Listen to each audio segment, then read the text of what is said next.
Hello everyone, it is Joe here from OmniPoke, the channel that brings you guys everything Pokemon. If you're looking for PTCGO codes, including the stuff from Lost Origin, make sure you check out the Potown store. You can get a 5% discount on your orders using that code OmniPoke. For today's video, we're going to be talking about Hisuian Goodra V-STAR alongside Arceus V-STAR. It's a combination that's seeing some play right now in online tournaments with a few decent results here and there. But I have beef with this archetype. I actually think it's significantly worse than Arc Duraludon. Duraludon has a few things that are far stronger than Goodra when you are trying to play this pure, just Arceus, just Duraludon thing. First of all, Duraludon hits 20 extra damage. Doesn't sound like a lot, but it means that you can simply gust and KO a ton of evolving V Pokemon. Can't really do that with Goodra. You're actually a much slower deck in terms of your tempo, and your overall prize map is much more hazy. Duraludon also has wall breaking inbuilt, so you don't lose immediately when someone puts a Miltank in your face. Whereas if you just play Arc Goodra, you do. You have no answers to Miltank and other annoying walling Pokemon. So that's also a big red flag. At the same time, the regular V for Duraludon has an inbuilt minus 30 reduction with its ability, and there are even situations where you can completely skip the step of putting a basic into play using the single strike mustard, whereas Hisuian Goodra just has that little 220. Very vulnerable, very fragile, very easy for people to simply boss and pick off in the early stages. By that same merit, Rolling Iron is an attack effect. People can get around your tankiness, and you just revert back to a 270 hit point Pokemon if you've been rope bossed or cross switcher bossed or that sort of thing. And Duraludon has that inbuilt higher range of hit points, making it more difficult to KO. So that's a whole heap of reasons why I think Arc Duraludon should be the archetype that people go for. But here's where I've got to with Arceus Goodra. I have made some changes to the popular online lists. I think the main sort of takeaways here is we're substituting the healing potential of a Moisture Star from like a pure Goodra Lost Zone build for having Crystal Caves and Hyper Potions, and it means we're mostly using our V-Star power from Arceus just to get set up in the game. So I've really not enjoyed this archetype. I'm going to be completely honest with you guys. I'm not going to sit here and lie and say that it's like this new top contender. But here's the things that I've done to try and make the deck actually work. We have an Aegislash, so I don't lose immediately to one Miltank. That's a pretty good feeling.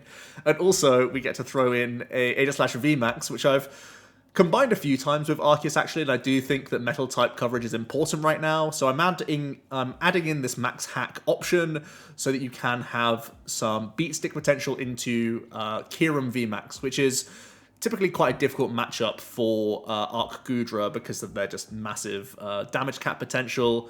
We don't really pressurize them anywhere near enough in the early game either because we don't play like Belt Zigzagoon. So if they just do early attacks with their Kyurem and get a ton of energy into play, then they can follow up with a Palkia V-Star ability, you're just like in huge amounts of trouble. So having an Aegislash that can sometimes like just get through their Kyurems is going to be very helpful. Of course, you will have already had to have taken one prize if you want to score a knockout against them cleanly with an Aegislash, so you have to get a prize elsewhere first. But then the Aegislash comes in and is a real big threat. So yeah, I like this 1-1 line. It means we don't scoop immediately to a Miltank, and it also means we have a slightly better time into Kyurem VMAX, which is one of the harder matchups for the deck inherently. So it seems worthwhile.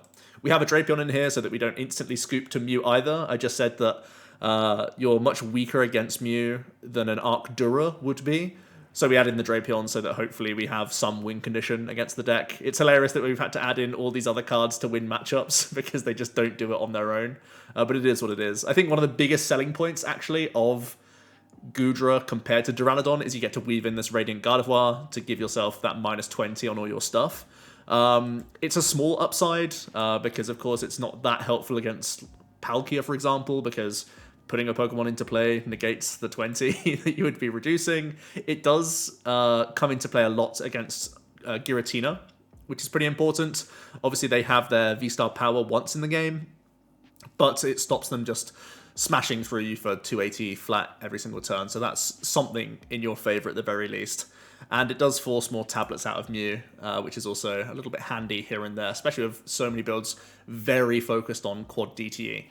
Onto the items then, we are playing Hyper Potions. These are some of our main healing tools alongside Crystal Cave. I think one of the better matchups for this deck is definitely the Lost Zone Toolbox, the one prize base builds, and that's because we have inbuilt tanking from the Rolling Iron as well as the Cave and Hyper Potion coming in pretty clutch in those sorts of situations. For the remainder of the items, I've gone very similar to the Arc Dura list that we saw from Evenoff winning the, or getting second place I should say, at the Bilbao special event, where I've added in the Trekking Shoes as well as maxing out counts of the Ball Search, because I think this is really important just to be in the game. We have very few actions. We don't have draw potential from Crobat. We don't have Luminion for cherry picking a supporter. So having maximum like item outs is really important, and the shoes giving us an extra push, hopefully towards hitting like double turbos and that sort of stuff. So I like having the shoes in here because we are vulnerable to Marnie, we are vulnerable to Roxanne. Having these cards that can just cycle through the deck is going to be pretty important for us.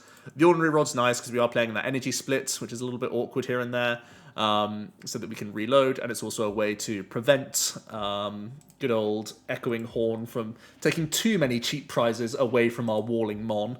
It also means that there are situations where you can be a lone Goodra in play, to deny people roping around Rolling Iron, and it's one of the safer plays you can make. So again, denying Echoing Horn so they can't rope and boss around you is also really nice. For the supporters then, Melony's a pretty handy card to have in here. Of course, we're playing Water Energy, so it's a slight upgrade to Raihan, so that even if you've missed turn 1 energy drop, you can still find your way towards a Trinity Nova, especially with Starbirth to cherry pick that. You can grab like DT Ultra Ball combinations if you already have the water in hand and all this other stuff. There's ways you can find the Melony to work for you. And then from there, we have a couple Averys for denying some benches. I think it's very helpful against Kyurem, very helpful against regular Palkia, annoying for Mew. We're not playing paths, so Averying them down at times can stop a bit of their push potential, which is a little bit handy. And then the rest is just simple draw stuff and boss's orders, which are obviously crucial. I also think that having the Aegislash in here makes boss a stronger card, because like I said, Goodra is capped at 80, sorry, at 200. Arceus is capped at 200, so having an Aegislash in here makes your boss's orders late game much more live for actually clearing off V-Star and V Pokemon, whereas these guys just try and do the two-shotting thing. So yeah, I am pretty anti the deck in general. My win rate is quite poor with all the builds I've tried with it so far. So I think this is just like copium of a deck right now. But let's still try and win some games on the ladder. That's what we're here for. Hopefully there are still people wanting to watch the video, even though I've just said it's bad for a long time. But this is, I think the deck, or like the build that has actual win conditions into probably like 3 or 4 of the top 5 decks. We've had to do some gymnastics to make us actually have win conditions, and even then, they're kind of like flimsy, but we will try our best. Let's say hello. We are going first. Our hand is really bad, so we're hoping that Shoes can help us get there. Alright, it's Cram, which is actually one of our better matchups, and Ultra Ball is fantastic. Let's take that. I think I just get rid of Research and Boss here, because Hyper Potion can be really important if we're up against a one prize zone. And we just got to go Arceus. So we have our 2-2 Goo line. We've prized both of our Aegislash pieces, which is probably okay because I'm looking at a Cram. We do have our Melony, but I might not necessarily need it too quickly here. We do have our other Hyper Potion, which is important. How many? Yeah, 1 Cave prized. Okay. So I probably am going to have to Hyper Potion, Research away Hyper Pot next turn, which isn't ideal, but it is what it is. I see Greninja, which means it's more likely going to be Tina than a Lost Box. And Tina is a significantly worse matchup for us, of course, because we can't just laugh at them with our healing cards. Could also be a mirror match even as well. Psychic Energy makes me think it's Tina, though. Obviously, it's like Sableye as well, but Manaphy. Manaphy isn't always in Giratina, so maybe it's a one prize box that plays Greninja instead of Zard. That's also a possibility. We were saved by the shoes that are there. Already a good advert for the trekking shoes coming into the deck. You'll love to see that. Alright. Unsurprisingly, getting some flowers in the mix. I'd love them to rope here. That would be great.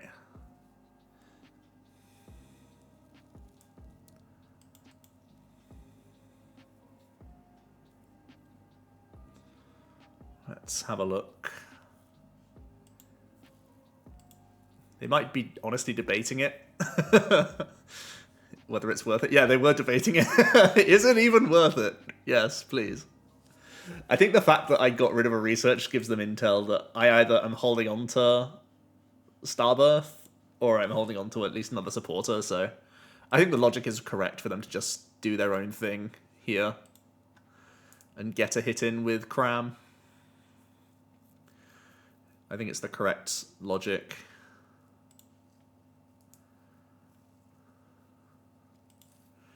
Alright, more Comfeying, so they're going to be at 5 in the zone. I should have mentioned as well, I'm not playing Parasol in this list.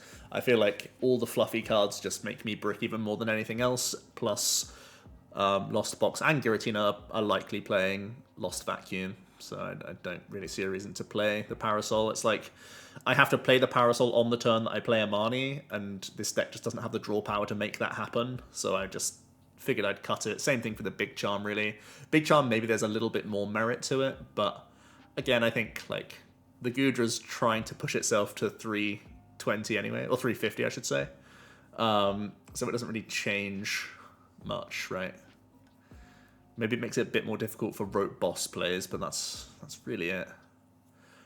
I just want to get rid of all the fluffy cards and be a functioning deck, you know? It's always my strat. Let's just try and function, please. Marnie's actually very tempting here. Especially because I can attach and guarantee a KO. It's kind of greedy, but saving Hyper Potion... Like, Hyper Potion is basically my win con. So I'm going to play the Marnie here. And we've not been punished. Delicious. Absolutely stunning. This never happens. Mum, get the camera.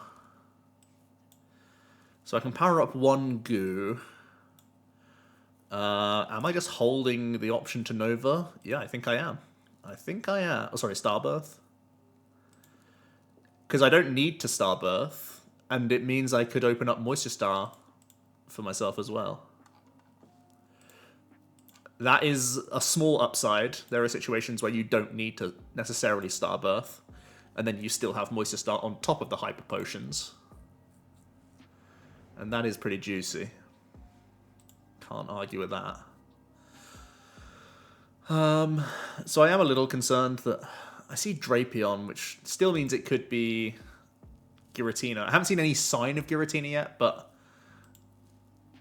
I'm still sus. I'm still aware of its presence.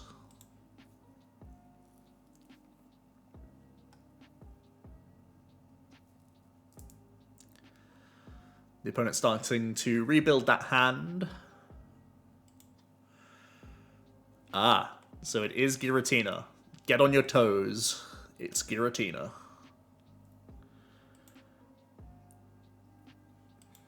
They've used a ton of switch cards. It's a very high switch card build, I would imagine. Or they just found them all. Whoa.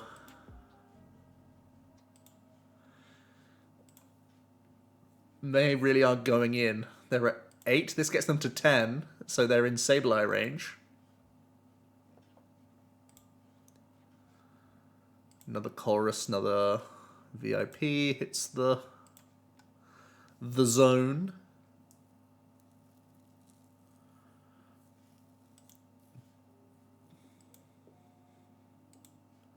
See an air balloon, not bad. Alright, it's still a Cram coming in though.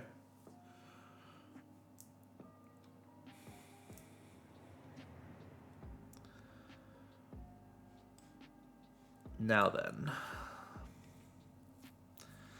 I could obviously just DTE.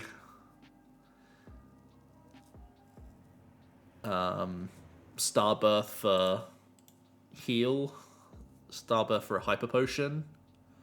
I think I'm going Starbirth for Switch plus...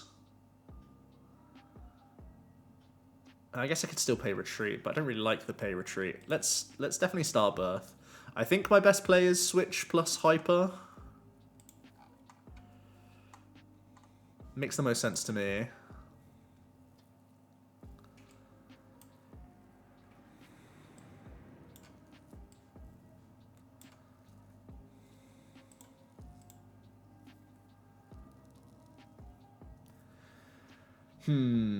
How much do I like?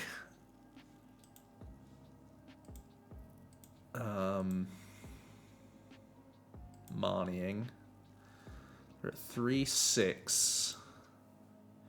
They chose to Lost Zone a Chorus as well, so I'm pretty much certain they have another their last Chorus in hand or a decent supporter. I think I don't mind Marnie just for a refresh our side as well. Don't think I want to play the Shoes because they're still important cards to keep in the deck for when we are getting Roxanne. Caves are pretty good cards to draw into, but the rest of the hand is boot. Alright, let's start rolling. As soon as we hit the rolling iron button, it means that now they have to Sableye or hit us with Tina, because it's basically useless for them to attack with Cram, right? Unless they start roping.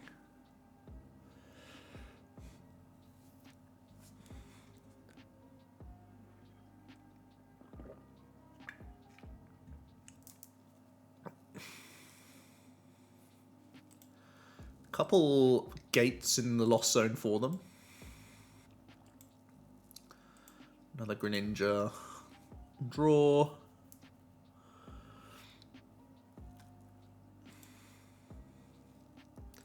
I am probably going to bench this Aegislash and start weaving it in, because as I take these one prize KOs, I want the Aegislash to be able to deal with the Giratina in one hit.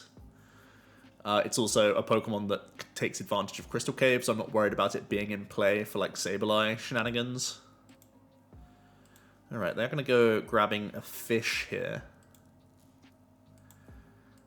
They are 3 Chorus down because one's here.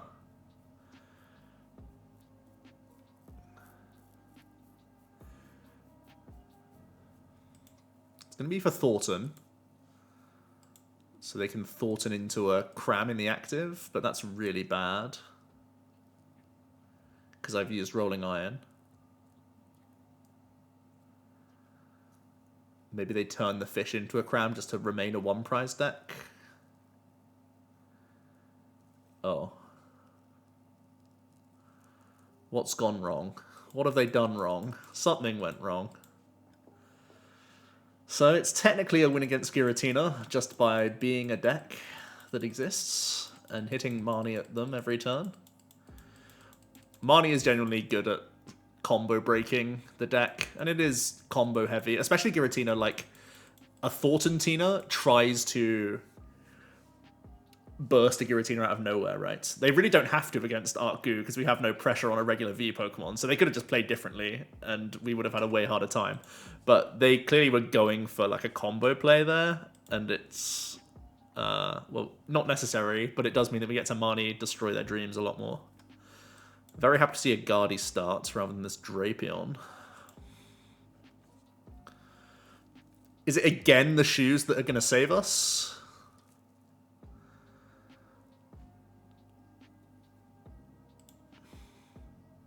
It is! These shoes are bussin'! They were made for walking. Alright. Drapion, good. Arceus, decent. I probably need to weave in Drapion early here, which is scary, because I have no attachment, right? So I could go like early Drapion, switch, research, attached to an Arceus. So I'm taking like a tempo line, which is scary for sure. They're playing a Sparkle build. So I'm terrified of catchers or ropes here.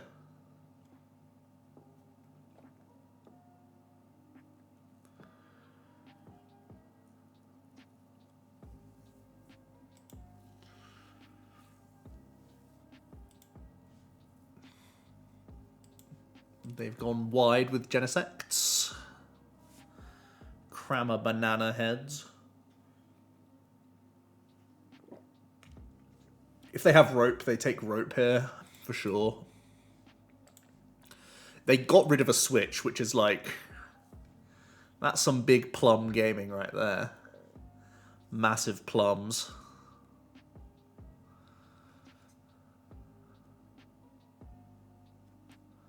They didn't play the card, so it's not rope and it's not a Mew. What is going on?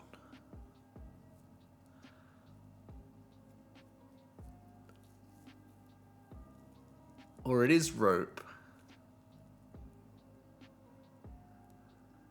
They're all in.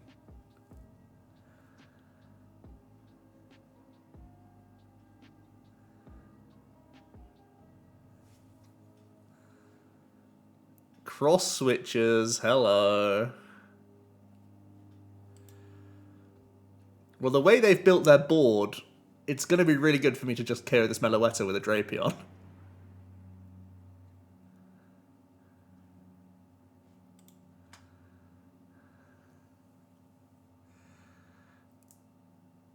I just go Avery Drapion.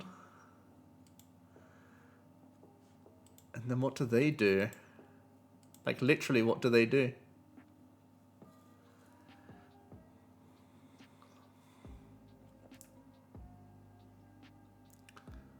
I mean that in the most literal sense.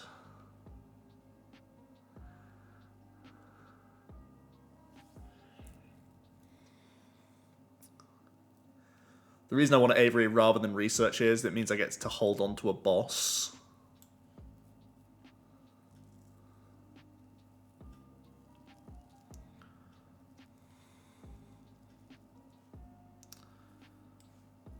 That was also very helpful.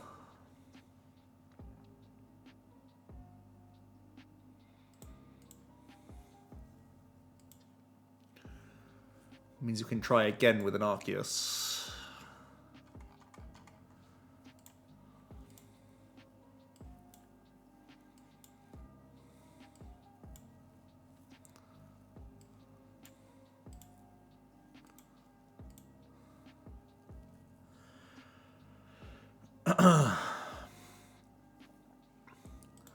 So they can response KO with a Sparkle attached Genesect play. They have gone through 2 Sparkle. And obviously we just knocked out 2 Fusion Energy. There is a way that they respond KO on us, though. There is a world where it happens. I don't want to live in that world, but it's a world. Yeah, Drapion. Drapion the WinCon. Dearie me. Okay, well, we're winning games. Broken list. Broken deck, perhaps? Who knows? Let's get one more game in. I don't want to play much more of this deck, honestly. So far, we've been living on the shoes. Like, shoe and pray. If there's one thing I've learned, it's that shoes definitely belong in this list, so I have more than one action to make each turn, which is hitting the button to say pass. Hello.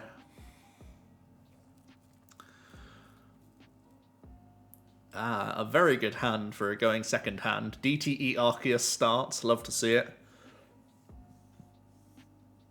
We have a Marnie even. It's a lost zone of sorts.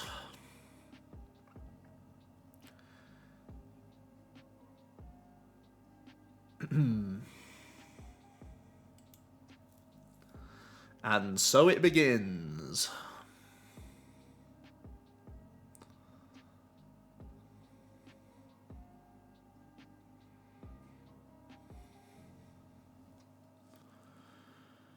They've zoned away 2 switch cards already. So they must be chock full of them.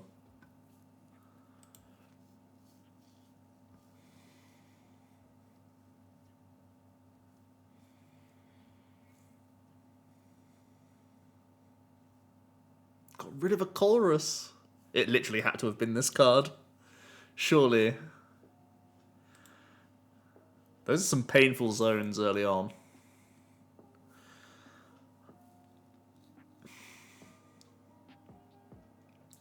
It's the goo!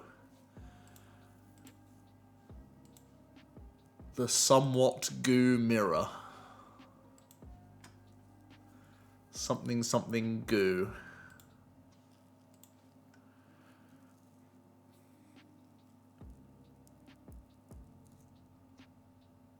You played Switch, you can't use this.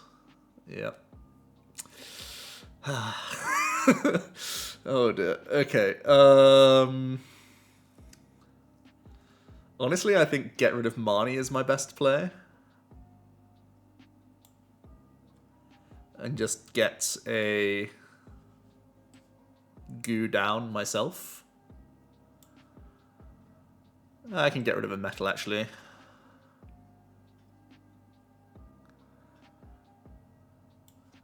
Probably better. Alright, there's our goo. We have our slash as well, which is good to think about.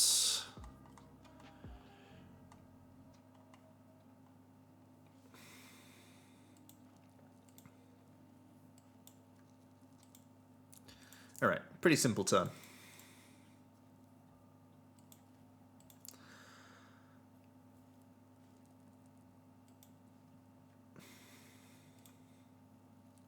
I'm fairly happy putting a water active because they're not threatening a Melony attach option here.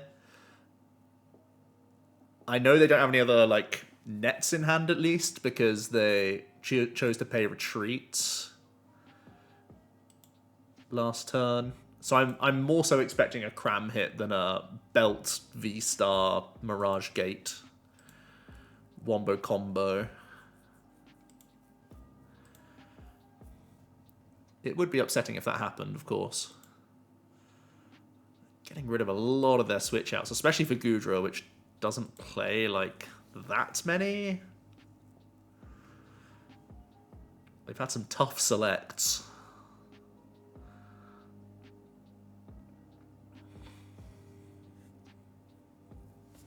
Okay, so now comes a Melony. That means we're not getting Mirage Gated.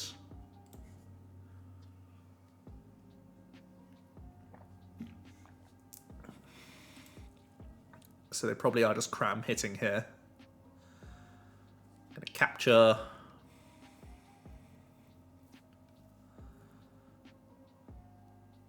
Gonna evolve up. Yeah, it's gonna be a cram hit. Seems very good. Alright.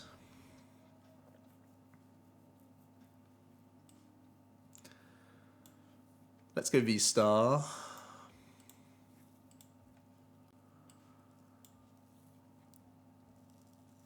Let's go. How bad is just taking a DTE here and going into my own V-Star on the bench and healing? I don't hate it. Again though, if I can keep my V-Star power around to heal my Goodra, isn't that just better? Yeah, it probably is. Let's just play the Marnie. If we get stomped by the Marnie, I can always panic Starbirth. Alright, this has worked out great.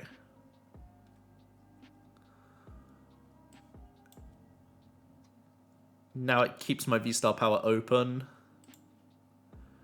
And I can just Nova.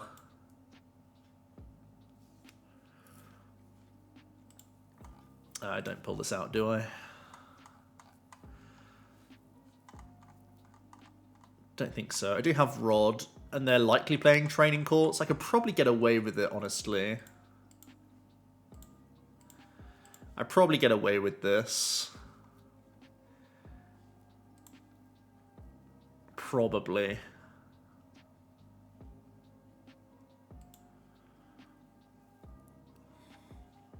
I can see it being a problem. It makes it harder for me to weave in Aegislash, that's for sure. But we'll cross that bridge when we come to it. They've already played a lot of switch outs and they're still going selecting with Comfey here. Always makes me a little nervous. Alright, have the air balloon.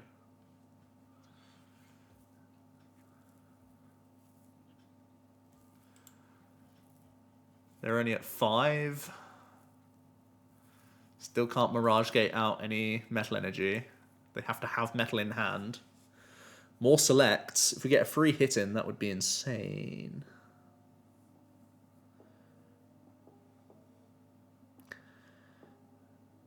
Oh, we get a free hit. Nice.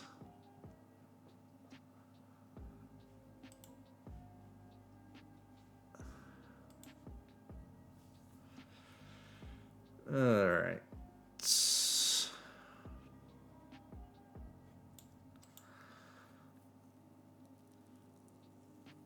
So this is my other Goodra. I think it goes, honestly. I think I want to make an Aegislash instead as my other option. Switch is really good here, so I can initiate this and not give them the easy prizes. With Hyper Potion as well.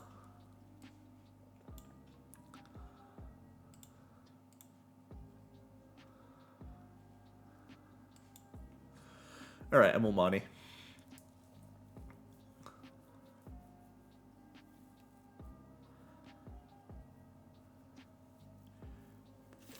Think, because I still have Starbirth, I can just thin these. Make another Arc V-Star so I don't have the easy boss belt prizes open. And let's start rolling some iron.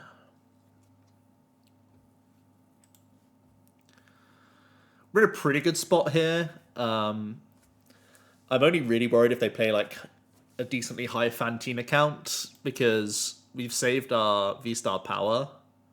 So in theory, we just have more healing than them. We also got the first announce of Rolling Iron, so their first hit is reduced into us, which is very handy.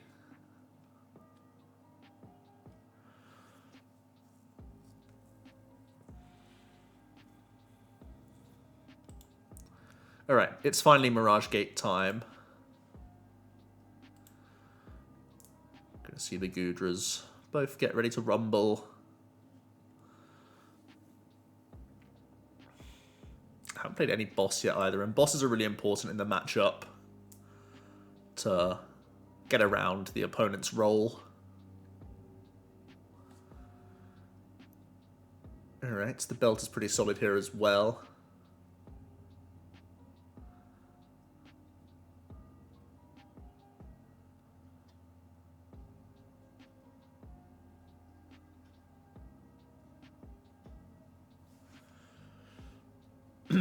Oh, they're gonna boss, okay.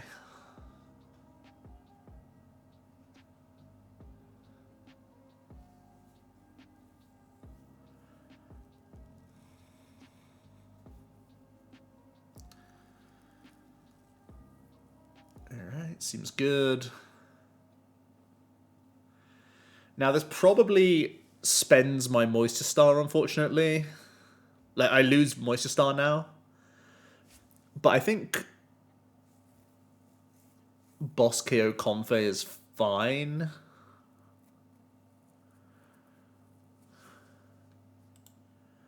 So we will end up having to Starbirth here.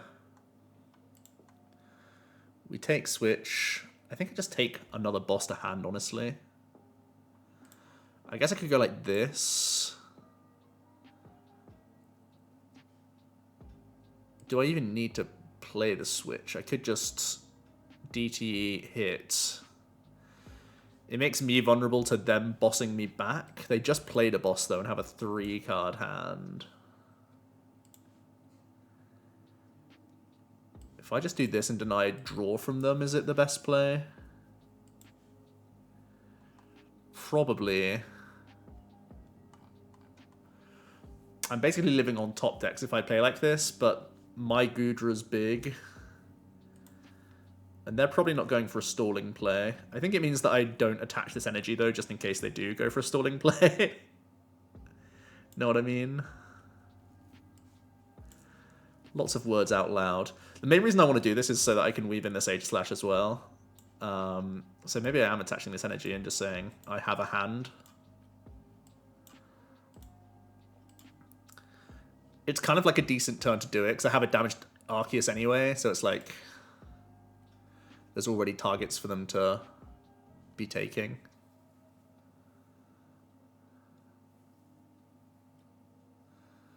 They have a Colress, that's not a boss, so that it means I'm getting to Aegislash hit points. I'm getting into the VMAX, which is really nice. I can be dictating this Crystal Cave as well, which is important.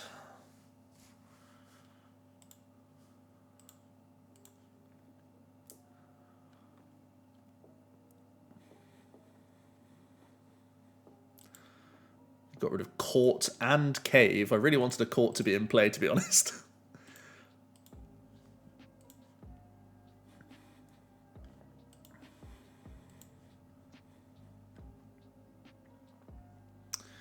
All right.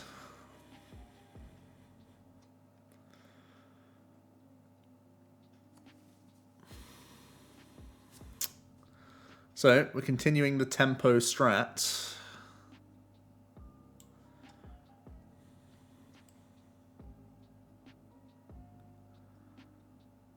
I don't think I am putting the Cave down.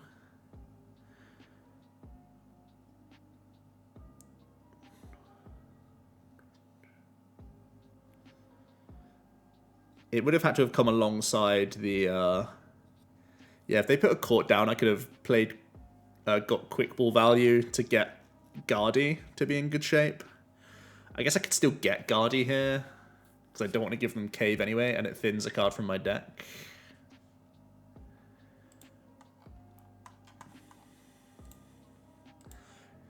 It doesn't change their math at all, because they have the belt.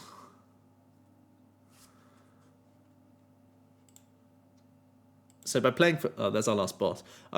This playing for tempo thing is not going to work out great if I just have to pass next turn with the Radiant Gardevoir. Really tried to be as aggressive as possible to weave in the slash, but the Court never came. I really want the Court. And I've ignored the Goodra for as long as possible. And there is no more ignoring it. How many gates are they down? They're only down one gate as well, so they could do some Greninja plays on this guy. For a 2-prize knockout with a 1-prizer. I'm not allowed to play this boss. I really need them to training court. Get Greninja and get drawing, please. No, they're just going double goo. Goop gas attack. Where did I go wrong? Was it just not... Was it playing Switch and Rolling Iron rather than Trinity Novaring? Was it taking back-to-back bosses instead of just taking a draw supporter? Where was I greedy? I was definitely greedy here somewhere. We'll go Guardian, give up a lot of tempo here. Yeah. It's all gone to pot.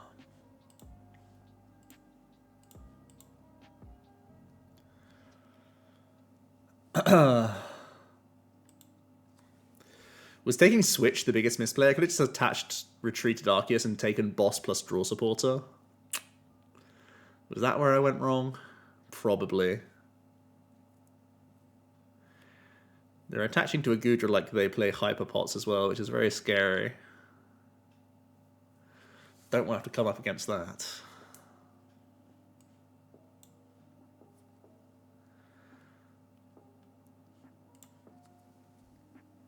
Our position is looking more and more dire.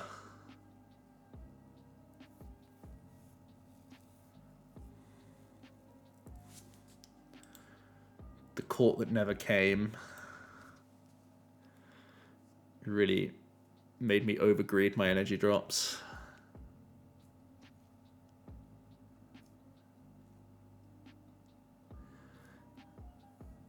Hisuian, was this where the Greninja was all along? It was.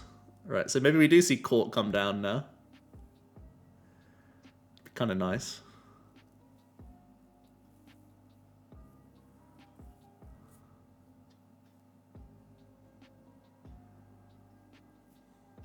They're going to boss. Oh, they're setting up the 4 prize turn. You love to see it.